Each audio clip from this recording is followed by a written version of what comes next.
you need constants in your golf swing. So for me, it's setup, it's grip, it's posture, it's the fundamentals. If you can keep those things the same and start from a really good position, it makes everything else that little bit more simple. I mean, biomechanically, talking of K-vests and all that sort of stuff, the first time I was tested biomechanically, I realized that my maximum velocity in my golf swing was about 18 inches before I'd even hit the ball. So I was actually slowing down before and that was because of a few things, and physically I wasn't strong enough on my left side. My left quad, my left glute weren't supporting the speed that was going into the ball. So I needed to strengthen that to be able to hold that speed that I could produce all the way through impact. So just stuff like that's helped me maybe hit the ball a little bit longer, and maybe a little bit straighter as well, just because of the stability I have now in my golf swing. But I just learn what works for you, because if people look at me, they may think that he sets it a little too steep, or my right elbow isn't tucked in enough and at the top of the backswing, or there's loads of different things that I do a little differently than some other people. But I tell a lot of people I've worked out and realized what works for me, and I think everyone in golf, and when they practice and when they work on things, they have to realize what works for them, what moves I make in my swing, and little swing thoughts that I have, they trigger something in me to enable me to hit the ball where I want it to go. But those swing thoughts or those feelings that I have mightn't necessarily work for someone else. Yeah. It works for me, and I've created good feelings from it, and I've had good results with it. So, and golf is such an individual game, and you look at two swings, and no two swings are the same, and just be as individual as you possibly can. Don't try and copy anyone else. Just learn what works for you and go from there.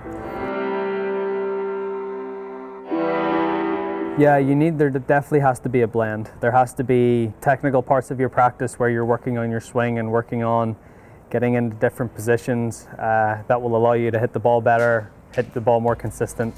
But then you have to get away from that part of it and play games, put yourself under pressure in practice, because the more you can simulate what it's going to be like on the golf course, on the range, the better you're going to perform out there. So yes, of course, there has to be times where you're working on your, you might do some drills and you're working on your setup, your alignment, practicing taking the club halfway back, whatever it may be. But then you have to get out of that and do enough reps of that so it beds in itself without much thought.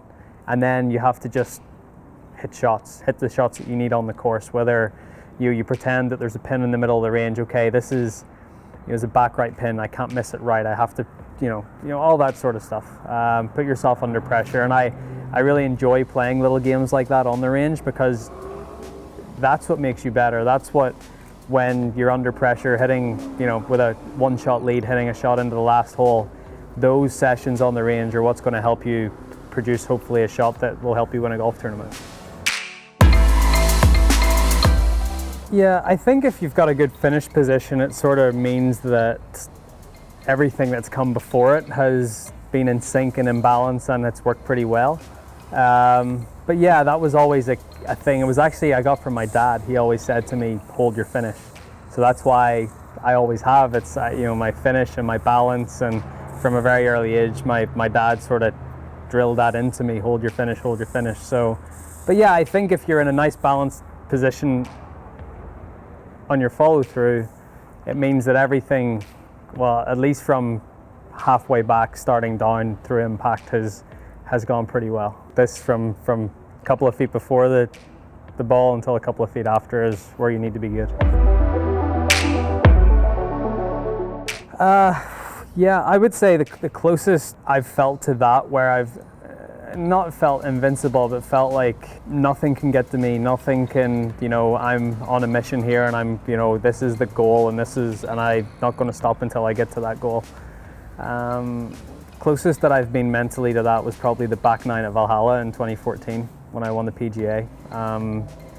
I got into a zone where I just, every flag that I looked at, every shot that I hit, every putt that I hit, I just kept hitting great shot after great shot, and I guess there was no doubt in my mind that I was, that I was going to hit a bad shot. You know, I saw the pin, I selected the club I was going to hit, and I knew the swing that I needed to put on it. And it's hard to.